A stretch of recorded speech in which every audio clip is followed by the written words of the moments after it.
Feliz año nuevo 2025, un año más.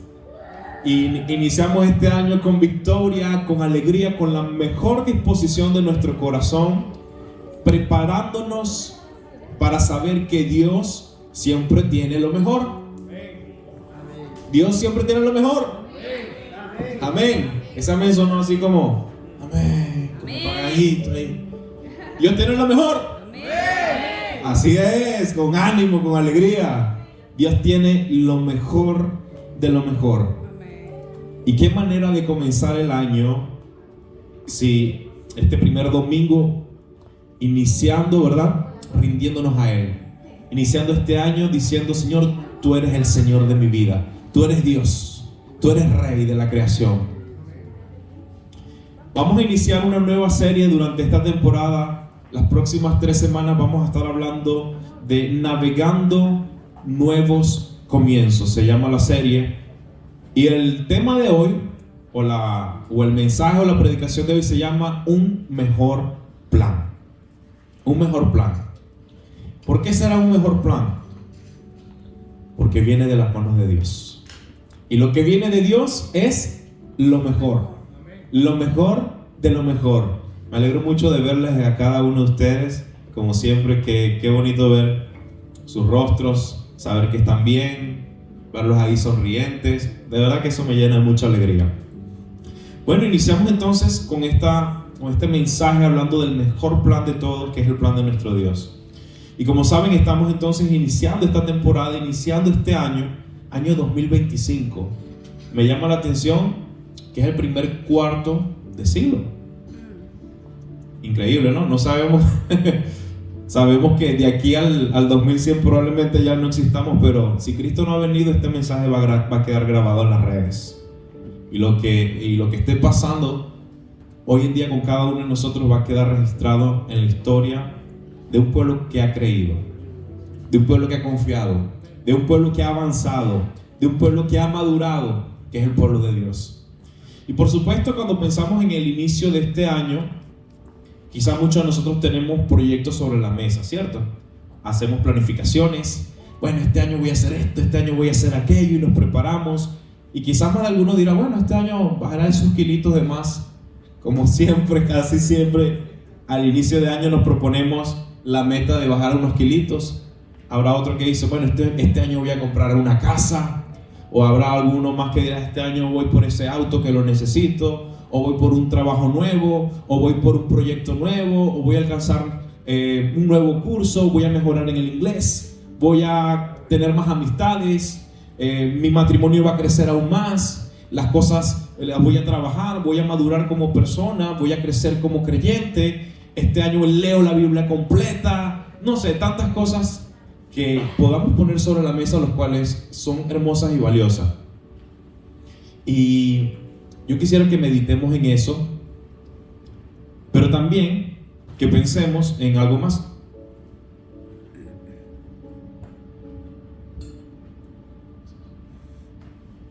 ¿Estamos en vivo?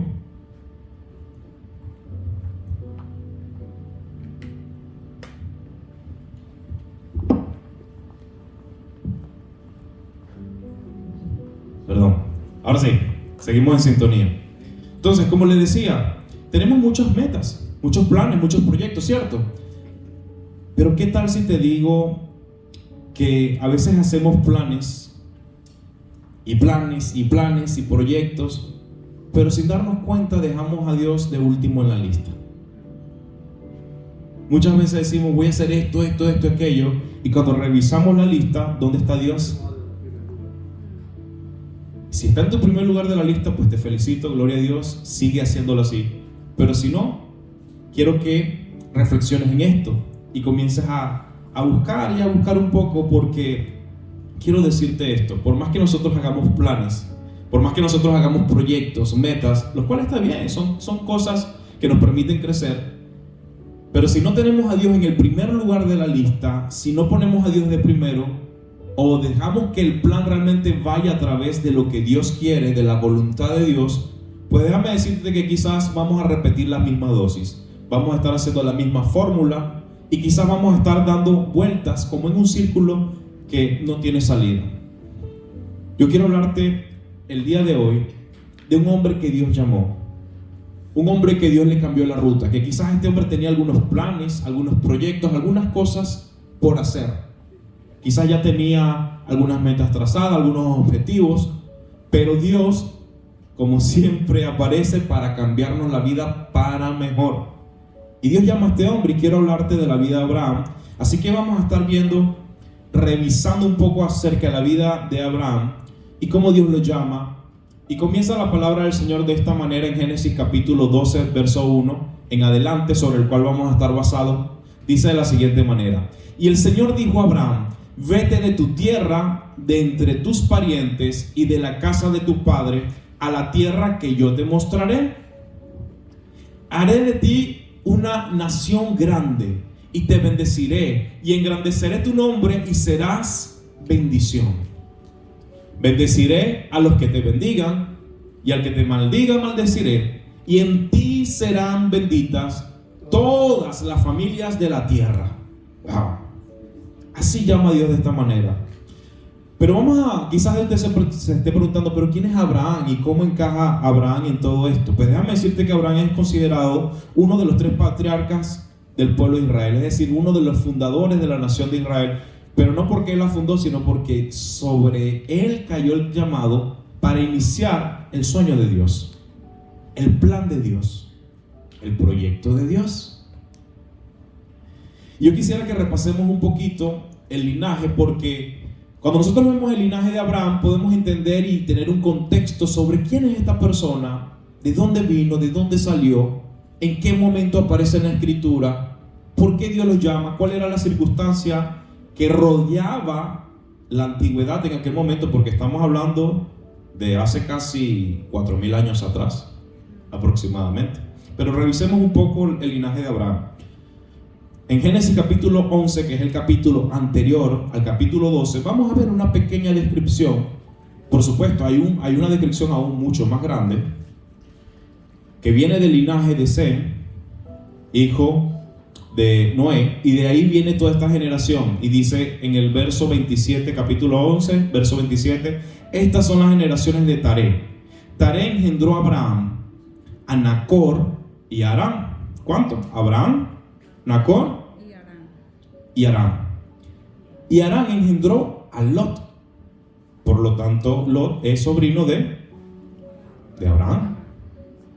Y murió Harán en la presencia de su padre Taré en la tierra de su nacimiento, en Ur de los Caldeos. ¿En dónde? Ur de los Caldeos. Presta atención al nombre de esta ciudad, porque la vamos a mencionar también. Y Abraham y Nacor tomaron para sí mujeres. El nombre de la mujer de Abraham era Sarai, y el nombre de la mujer de Nacor, Milca, hija de Harán, padre de Milca y de Isca. Un poquito enredado, pero no se preocupe. Y Sarai era estéril, no tenía hijos, menciona de una vez la escritura. Verso siguiente. Y Taré tomó a Abraham, su hijo, a su nieto Lot, hijo de Harán, y a Sarai, su nuera, mujer de su hijo Abraham, y salieron juntos. ¿De dónde? De Ur de los Caldeos, en dirección a la tierra de Canaán. Y llegaron hasta, fíjense que no llegaron hasta Canaán, sino que llegaron hasta Harán, que por cierto se llama como el hijo también, pero así se llama la ciudad. Llegaron hasta Harán y se establecieron allí. Muy bien, es importante tener esto, porque notamos que ciertamente, fíjense que no se llamaba Abraham, sino Abraham. Abraham parte de Ur de los Caldeos. Llegan a esta ciudad llamada Harán, y el objetivo era llegar ¿a dónde? A Canaán. Ya lo vamos a ir revisando. Ahora quiero decirte algo. Hay un dato curioso, y es que Abraham viene de un hogar idólatra, un hogar que no creía en Dios, un hogar donde no tenía a Dios en el primer lugar. No estaba Dios en el primer lugar, a pesar de que entendemos que, bueno, vienen por ahí de la descendencia de Noé, Sem, viene todo el linaje, llegamos a Taré. Bueno, deben ser todos creyentes en el mismo Dios. Pues déjame decirte que no era así. Dicen que era un hogar idólatra. ¿Y por qué era un hogar idólatra? ¿De dónde sacamos esta información? Pues tenemos ese detalle en el libro de Josué capítulo 24, verso 2, que dice de la siguiente manera: y dijo Josué a todo el pueblo: así dice Jehová, Dios de Israel, vuestros padres habitaron antiguamente al otro lado del río, esto es Taré, padre de Abraham y de Nacor, y servían a dioses extraños. ¿Servían al Dios de Israel? No, servían a dioses extraños. Por lo tanto había idolatría. El centro de ellos no era Dios. Y déjame decirte, el concepto de idolatría es mucho más profundo de lo que nos imaginamos. Cada vez que nosotros adoramos algo que no es Dios, eso se llama idolatría. Cuando vamos en pos de dioses ajenos, eso se llama idolatría. Continuamos. La vida en Ur de los Caldeos. ¿Cómo era la vida en Ur de los Caldeos desde donde partieron ellos? Pues déjame decirte que era una metrópolis. Era casi que el centro del desarrollo de Mesopotamia, una región muy importante para aquel tiempo. Había, digamos, una economía fuerte, un buen comercio. Dice que el centro era un centro comercial importante. Ur era un centro comercial importante de Mesopotamia, debido a su estratégica ubicación cerca del río Éufrates. La economía de la ciudad se basaba principalmente en la agricultura, en la ganadería y el comercio. Es decir, por ahí había un movimiento económico importante. Y quizás más de uno dirá, bueno, una metrópolis, si lo comparamos al tiempo de hoy, no sé, una ciudad grande, donde hay un movimiento y crecimiento económico, donde hay bastante empleo, donde hay construcciones, donde está creciendo. ¿Le suena familiar? Muy bien. En cuanto a la cultura y la religión, eran politeístas, es decir, tenían varios dioses. Dentro de la arquitectura, la ciudad estaba bien planificada con casas de ladrillo, templos y edificios cívicos. Para aquel momento, ese tipo de construcción era algo bastante complejo, no era algo de admirar. Estamos hablando de la antigüedad, más de 4.000 años atrás aproximadamente. Por lo tanto, había arquitectura, urbanismo, había una sociedad, un gobierno, había un rey que regía la región. Y normalmente era una mezcla entre ciudad-estado gobernado por un rey que también actuaba como un sumo sacerdote. Había un poquito de mezcla de religión, política, más o menos ese era el contexto.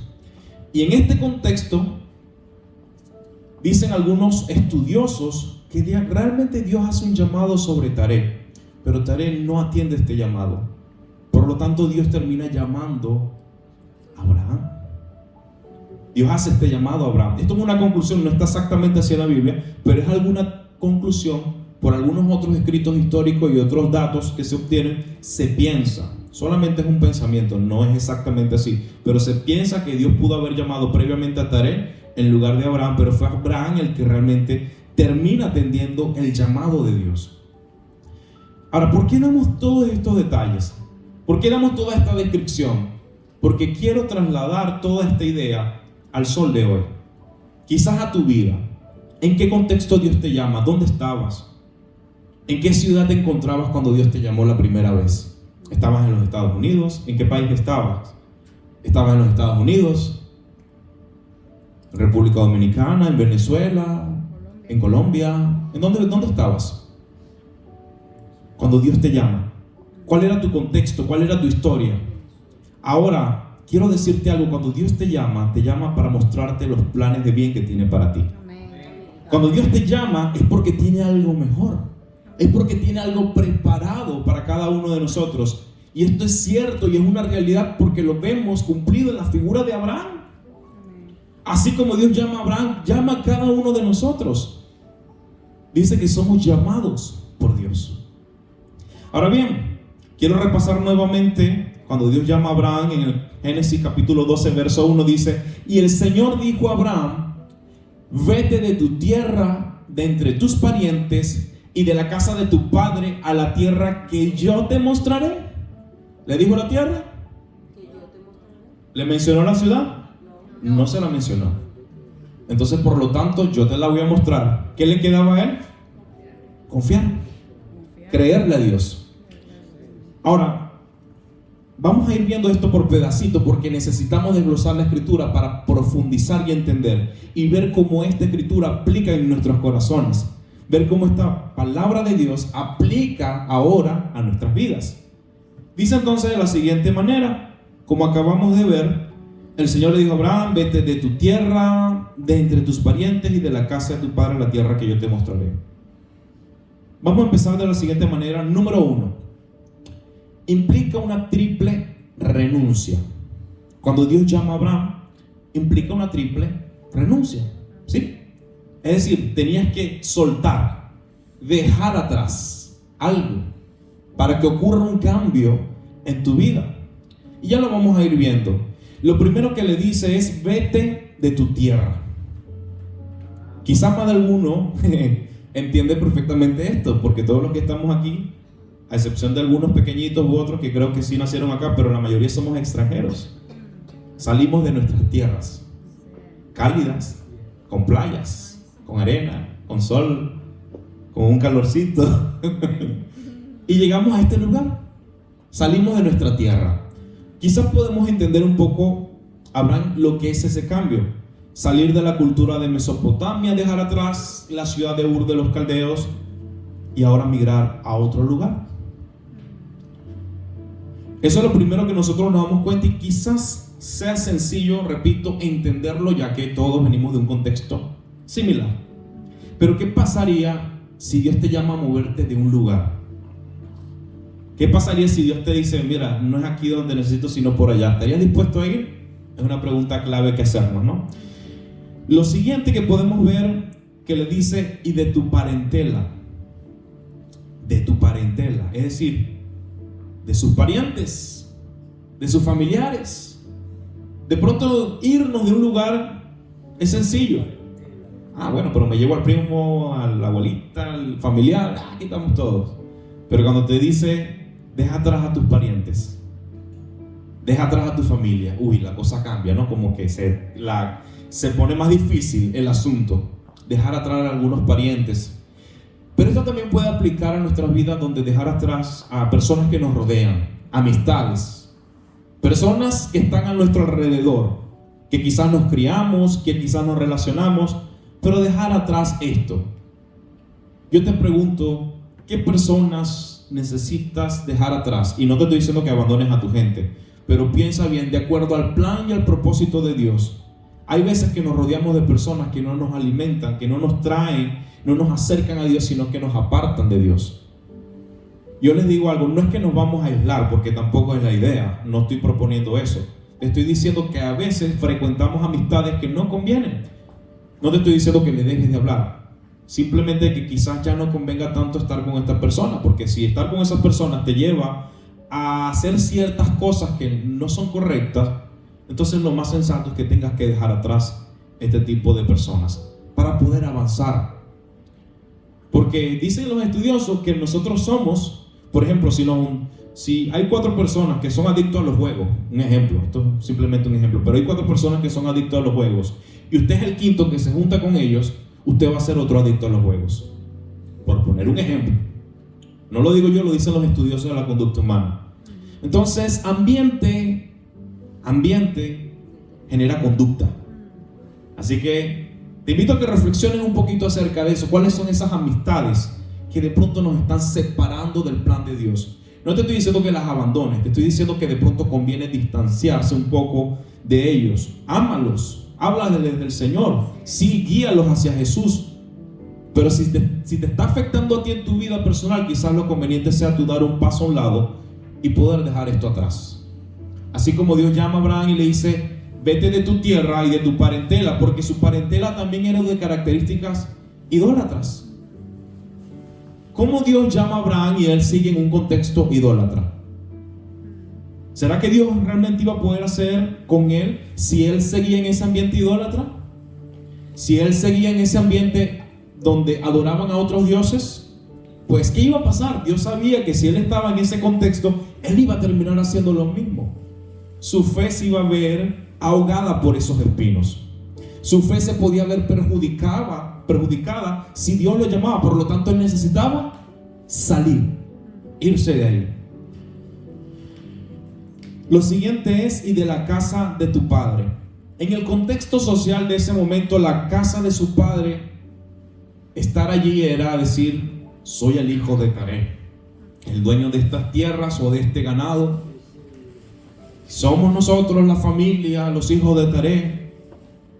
Y se hereda ese título, esa responsabilidad, esas características recaen sobre él y por lógica tiene que seguir. Ustedes no han oído el dicho popular que dice: hijo de gato caza ratón.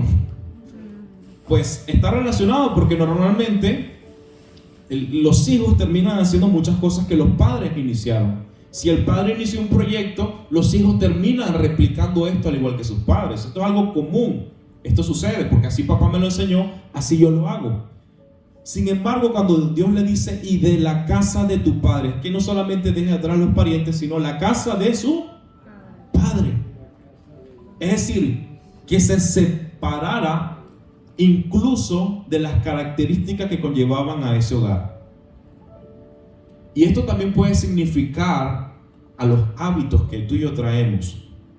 A veces traemos hábitos de familia, costumbres, manera de hacer la vida, llevar la vida, hacer las cosas que no nos están ayudando. Necesitamos romper hábitos. Necesitamos separarnos de ciertas cosas que nuestros padres nos enseñaron. Porque cuando Dios te llama, te invita a que te separes de hábitos que no te están ayudando. Pero es que así se me lo enseñó mi abuela. Sepárate de eso. Pero es que mi abuelita y mi papá y mi mamá todos lo hacían. Sepárate de eso.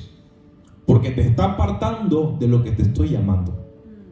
Ojo con eso, porque a veces arrastramos culturas, tradiciones. Porque si mi abuelita lo preparaba así, o lo hacía de esta manera, o lo hacía, ¿cómo yo voy a hacer algo distinto? Pues Dios te está llamando. Si Dios te llama, ojo, necesitamos romper con ciertas cosas que traemos del pasado. A veces traemos una mochila gigante sobre nuestros hombros que no nos permiten avanzar. Tenemos la siguiente frase: si quieres seguir a Cristo, tendrás que aprender a decirte no a ti mismo. ¿Por qué tenemos esta frase? Porque entendemos que cuando Dios nos llama, necesitamos renunciar a ciertas cosas. Yo no te estoy diciendo que te olvides para siempre de tu familia, que te aísles y que te metas a un religioso o que hagas ciertas cosas. Yo no te estoy diciendo nada de eso. Yo quiero que me entiendas el contexto. Romper con ciertos hábitos, con ciertas cosas, con ciertas prácticas.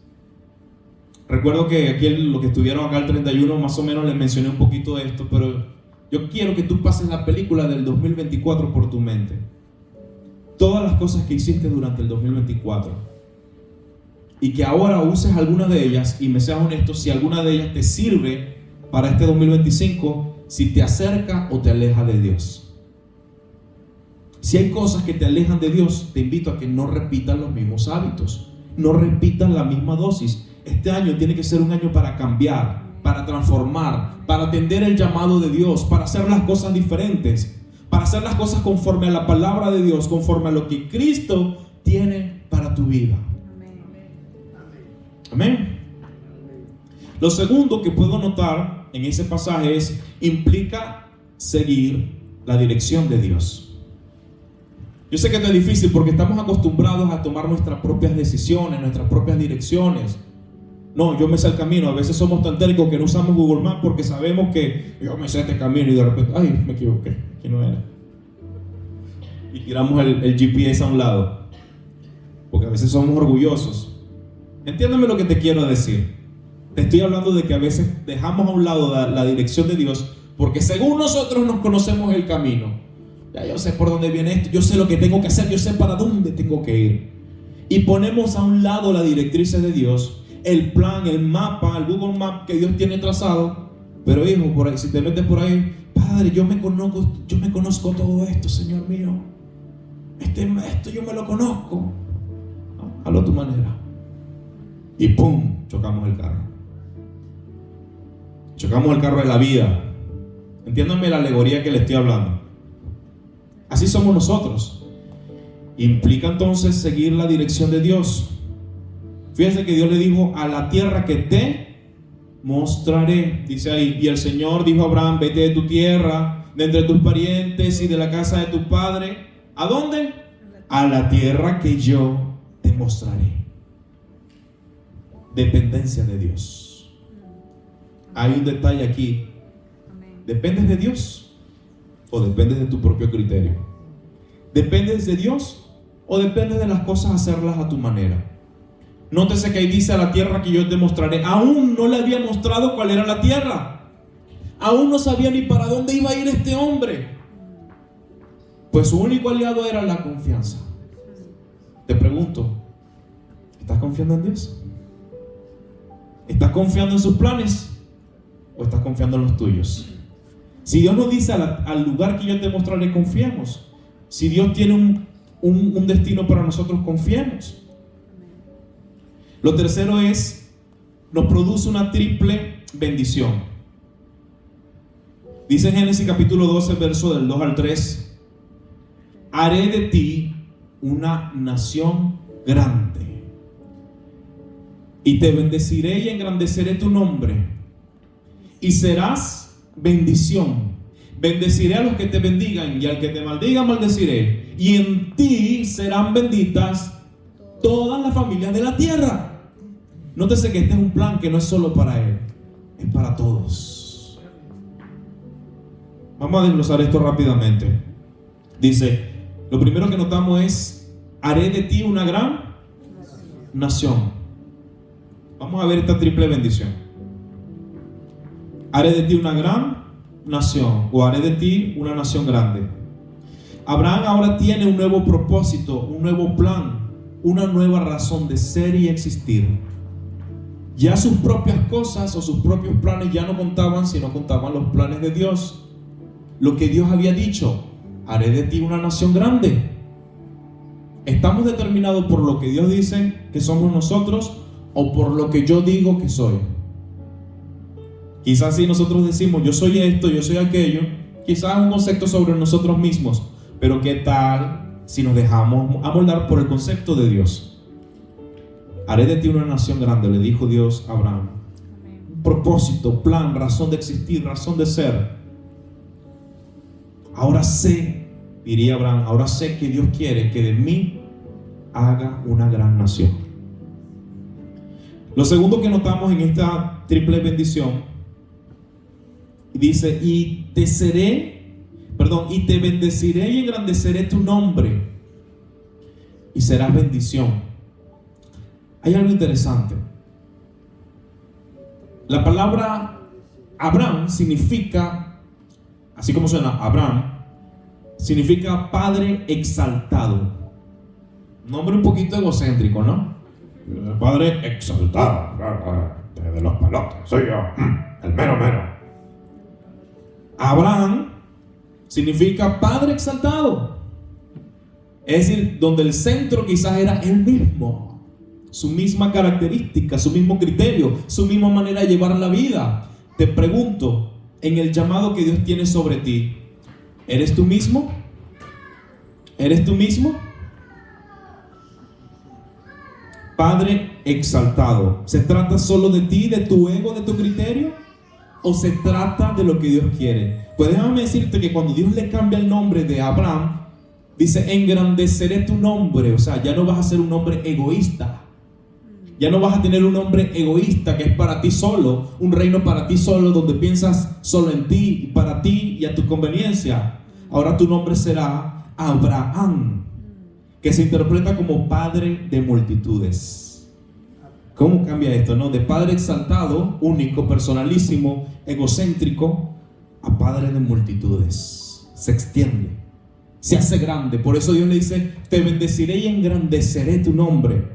Cuando Dios te engrandece, no es para que seas egoísta, es para que lo disfrutes con todos. Es para que aprendas a compartir. Es para que aprendas a darte en lo que Dios te está llamando. Amén. La tercera bendición que sacamos de este punto, de las bendiciones, es, y serán benditas en ti todas las familias de la tierra. Como dije entonces, un llamado que va más allá. Un llamado que trasciende. Un llamado que pasa a todo lo que nos podamos imaginar. Es un llamado que rompe las barreras. Dice en Gálatas, capítulo 3, 8, capítulo 3, verso 8, dice de la siguiente manera: y la Escritura, previendo que Dios había de justificar por la fe a los gentiles, dio de antemano la buena nueva a Abraham, diciendo: en ti serán benditas todas las familias o todas las naciones. Nótese que esto es algo del Nuevo Testamento. Yo le estoy hablando un pasaje, la historia de Abraham está en el Antiguo Testamento. Ahora esto es Nuevo Testamento. Esto significa que lo que Dios dijo se cumplió. Que lo que Dios habló ocurrió. Que la promesa que le hizo a Abraham, y Abraham la creyó, sucedió. ¿Cómo lo sabemos? Porque por medio de todo esto, lo que Dios hizo, vino el linaje de nuestro Señor Jesucristo. Y cómo Dios iba a bendecir a todas las naciones. Cómo Dios iba a bendecir a todas las familias de la tierra. Cómo Dios nos iba a alcanzar a todos. Por medio de Cristo. Por medio de Cristo. Cristo es la respuesta entonces a la promesa de Dios. Cristo es el cumplimiento profético de lo que ya Dios había hablado. Y quiero decirte que ahora entramos tú y yo en esta gran bendición. Ahora el mensaje de la palabra de Dios llega a todas las naciones, llega a cada rincón del mundo, por las redes sociales, por todas partes. Dios está haciendo su plan. La pregunta es, para este 2025, ¿tú vas a formar parte del plan de Dios? ¿Lo vas a hacer a la forma de Dios? ¿Te vas a entrar en el río de Dios?